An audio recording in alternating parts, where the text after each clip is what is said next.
महमूद खान अजगज़ई साहब, मुस्तफ़ा नवाज़ खोखर साहब और तमाम जो मैनेजमेंट है उसका शुक्रगुजार हूँ कि आपने हमें यहाँ दावत दी।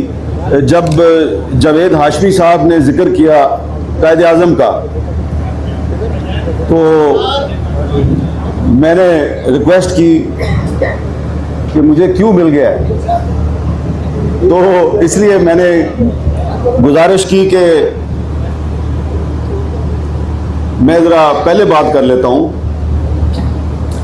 पहली बात तो ये है कि जी ये कोई पहली दफ़ा इस्लामाबाद में आल पार्टीज कॉन्फ्रेंस नहीं हुई जिसमें कि सियासी जमातों और वकला और मीडिया के अलावा सिविल सोसाइटी को भी बुलाया गया है।